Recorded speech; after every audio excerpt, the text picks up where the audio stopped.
नमस्कार दोस्तों।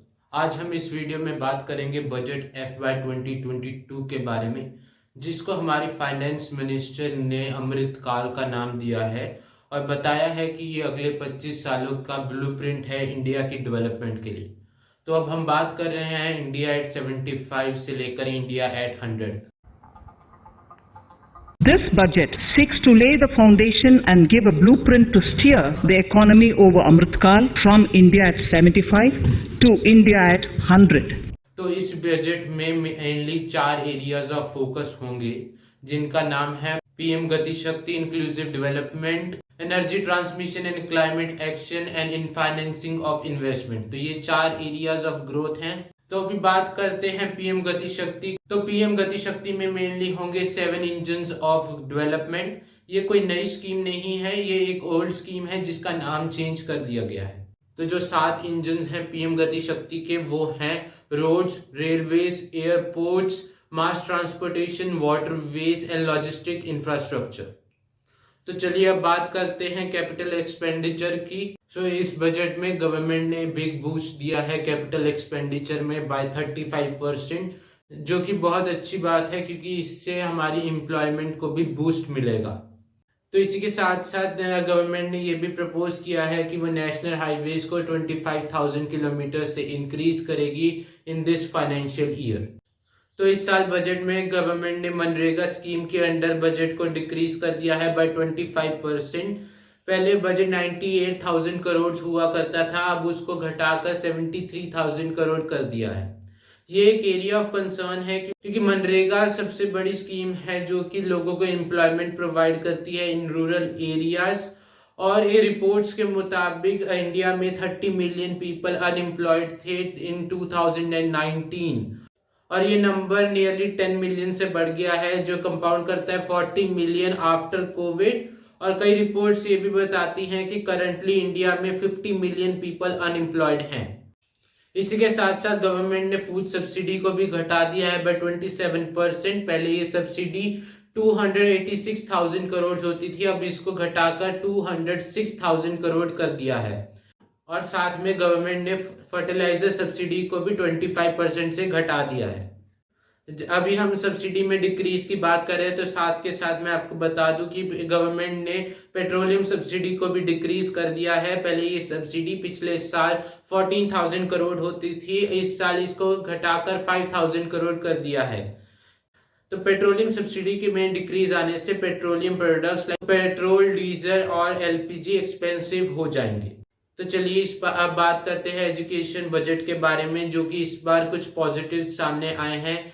गवर्नमेंट ने इंक्रीज किया है एजुकेशन एक्सपेंडिचर बाय 11%। पहले ये बजट 93,000 करोड़ होता था, अब इसको बढ़ा के 1,04,000 करोड़ कर दिया है, जो कि अच्छी बात है कि इंडियन गवर्नमेंट एजुकेशन पे ज्यादा स्पेंड कर रही है। लेकिन अभी भी उनका सेट टारगेट 6% से ये बहुत कम है। अभी nearly Indian government only 3% of budget expense करती है अपनी एजुकेशन पे। साथ में गवर्नमेंट ने प्रपोज की है एक डिजिटल यूनिवर्सिटी, जिसमें जो एजुकेशन लॉस हुआ है कोविड टाइम्स के दौरान वो कंप्लीट कराने में मदद करेगी ये यूनिवर्सिटी। इसी के साथ गवर्नमेंट ने 1 क्लास 1 टीवी चैनल स्कीम को एक्सपेंड करने का प्रपोज किया है फ्रॉम 12 चैनल्स टू 200 चैनल्स। तो चलिए अब बात करते हैं हेल्थ एक्सपेंडिचर के बारे में। इसमें गवर्नमेंट ने एक बहुत छोटा सा इंक्रीज किया है फ्रॉम 86,000 करोड़ टू 86,200 करोड़। लेकिन शॉकिंगली गवर्नमेंट ने जो मेडिकल एंड पब्लिक हेल्थ पर एक्सपेंडिचर होता है उसको 45% से स्लैश कर दिया है। पहले इसमें एक्सपेंडिचर होता था 74,000 करोड़ का, अब इसको घटाकर 41,000 करोड़ कर दिया है। इसके पीछे गवर्नमेंट ने रीजन दिया है कि अब कोविड वैक्सीनेशन का जो प्रोसेस है उसमें एक्सपेंडिचर कम होगा। जो इस बजट में मेरे हिसाब से सबसे बड़ा पॉजिटिव आया है कि इस बजट में गवर्नमेंट ने एक प्रोविजन रखा है मेंटल हेल्थ केयर के लिए, क्योंकि हमारे इंडियन कल्चर में मेंटल हेल्थ पर इतनी बात नहीं होती है। गवर्नमेंट ने प्रपोज किया है कि वो national tele mental health programme को लॉन्च करेगी, जिसके under 23 tele mental health centres बनाए जाएंगे।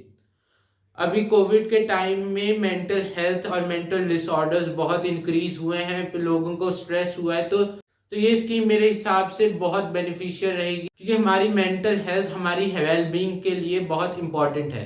और WHO के हिसाब से every 1 out of 4 people suffer from a mental health disorder। तो चलिए अब बात करते हैं डिफेंस बजट के बारे में, जिसको गवर्नमेंट ने नियरली 10% से इंक्रीज किया है, जो 4,78,000 करोड़ से इंक्रीज होकर अब 5,25,000 करोड़ हो गया है। इसमें गवर्नमेंट ने ये भी प्रपोज किया है जो 68% ऑफ स्पेंडिंग होगी प्रोक्योरमेंट के लिए, वो सिर्फ डोमेस्टिक इंडस्ट्री में ही होगी। तो चलिए अब बात करते हैं स्पोर्ट्स बजट के बारे में। तो गवर्नमेंट ने स्पोर्ट्स बजट को इंक्रीज कर दिया है बाय 300 करोड़। अब ये बजट बढ़कर हो गया है 3060 करोड़। लोगों का कहना है कि ये बजट में इंक्रीज हमारे स्पोर्ट्स पर्सन की ओलंपिक्स में लेटेस्ट अचीवमेंट्स के कारण आया है। ये अच्छा एक बूस्ट और मोटिवेशन होगा कंट्री में जो स्पोर्ट्स प्लेयर्स हैं उनके लिए। तो चलिए अब बात करते हैं बजट का मोस्ट इम्पॉर्टेंट पार्ट, जो कि आपको और मुझे इफेक्ट करता है, बजट फॉर मिडिल क्लास। तो इस साल मिडिल क्लास के लिए इस बजट में कुछ नहीं था। इस साल टैक्स स्लैब में कोई चेंज नहीं आया है और लोग इससे बहुत डिसअपॉइंटेड, और ये क्लियरली उन्होंने ट्विटर पे शो भी किया। इकोनॉमिस्ट का कहना है कि गवर्नमेंट को मिडिल क्लास पर फोकस करना चाहिए अपनी इकोनॉमी को रिवाइव करने के लिए। तो अगर मिडिल क्लास के पास पैसा ज्यादा आएगा तो मिडिल क्लास उसको स्पेंड करेगी, उससे कंजम्पशन इंक्रीज होगी, जो डेफिनेटली मैन्युफैक्चरिंग को इंक्रीज करने में मदद करेगी। इकोनॉमिस्ट का कहना है कि इस साल का बजट के शेप बजट था, जिनकी अर्निंग इंक्रीज हो रही है उनके लिए ज्यादा बेनिफिट्स थे और जिनकी डिक्रीज उनके लिए कुछ बेनिफिट्स नहीं थे। कई लोगों का कहना है कि अगर इस साल टैक्स डिक्रीज नहीं किया है तो इस साल टैक्स इंक्रीज भी नहीं किया है, ऐसा हमारी फाइनेंस मिनिस्टर ने भी कहा। लेकिन तो ये स्टेटमेंट वैलिड नहीं है, क्योंकि अगर हम इन्फ्लेशन को अकाउंट में ले तो हमारी जो मनी है उसकी वैल्यू हर साल डिक्रीज कर रही है, और इंडिया में इन्फ्लेशन रेट नियरली 5 to 7% रहता है। तो हर साल आपकी जो मनी की वैल्यू है वो 5 to 7% डिक्रीज हो रही है। तो इसका क्लियरली ये मतलब है कि हर साल आप पे बर्डन इंक्रीज होता है। तो अभी टैक्स की बात करते करते अब आपको ये भी बता दें कि इस साल गवर्नमेंट ने कॉर्पोरेट टैक्स को रिड्यूस कर दिया है। जो कॉर्पोरेट सरचार्ज टैक्स होता है उसको गवर्नमेंट ने इस साल डिक्रीज कर दिया है, to encourage big firms to come and invest in India. तो इस साल बजट में एक नया वर्ड आया, ग्रीन बॉन्ड्स, जिसने सबको अपनी तरफ अटेंशन खींची। इसमें आप गवर्नमेंट को मनी देंगे, इन्वेस्ट करेंगे, और गवर्नमेंट इस मनी को इन्वेस्ट करेंगी इन्वायरमेंट के लिए। तो इसमें क्लाइमेट चेंज का जो गवर्नमेंट का ऑब्जेक्टिव है उसके लिए गवर्नमेंट आपसे फंड कलेक्ट करेगी थ्रू ग्रीन बॉन्ड्स, और उसको इन्वायरमेंट में इन्वेस्ट करेगी गवर्नमेंट। इसी के साथ साथ गवर्नमेंट की टैप वाटर स्कीम में बहुत अच्छी प्रोग्रेस शो हुई है और बहुत सारे लोगों को टैप वाटर की फैसिलिटी पिछले साल प्रोवाइड की गई है। तो चलिए अब बात करते हैं इस साल के बजट की सबसे बड़ी हेडलाइन, जो कि है क्रिप्टो टैक्स के बारे में। तो इस साल का बजट आने से पहले क्रिप्टो के लेकर बहुत सारी बातें चल रही थी कि क्रिप्टो बैन हो सकता है, लेकिन गवर्नमेंट ने बता दिया है कि क्रिप्टो पे अब 30% टैक्स लगेगा। इसका मतलब कि क्रिप्टो को लीगलाइज कर दिया है। अभी गवर्नमेंट ने अनाउंस नहीं किया है कि क्रिप्टो लीगल है, लेकिन गवर्नमेंट सिर्फ लीगल चीजों को टैक्स कर सकती है। तो ये एक तरीके का स्टेप फॉरवर्ड है towards the crypto. So government ने क्रिप्टो एसेट्स, जिसमें NFT भी इंक्लूड होगा, और गवर्नमेंट की क्लियर डेफिनेशन आपको स्क्रीन पे दिख रही है। तो गवर्नमेंट ने हर क्रिप्टो एसेट के प्रॉफिट्स पे 30% टैक्स किया है। जो क्रिप्टो में आपको लॉसेस होंगे आप उनको ऑफसेट नहीं कर सकते हैं अगले साल, लेकिन आप क्रिप्टो के लॉसेस को किसी और डिजिटल एसेट के साथ उसी साल सेट ऑफ कर सकते हैं। गवर्नमेंट ने हर क्रिप्टो ट्रांजैक्शन पर 1% TDS भी इंट्रोड्यूस किया है। इसी के साथ साथ गवर्नमेंट ने ये भी अनाउंस किया है कि इस साल RBI भी अपना एक डिजिटल रुपी लॉन्च करेगी। इंडिया ऐसी फर्स्ट कंट्री नहीं है जिसने अपना डिजिटल फॉर्म ऑफ अपनी करेंसी को इंट्रोड्यूस किया है, लेकिन ये क्रिप्टो का जो बेसिक पर्पस है ब्लॉकचेन, जो कि डिसेंट्रलाइजेशन है, उसको डिफीट करता है। इस पर लेकिन हम किसी और दिन बात करेंगे। तो अब हम देखते हैं कुछ नोटेबल पॉइंट्स इस बजट में से।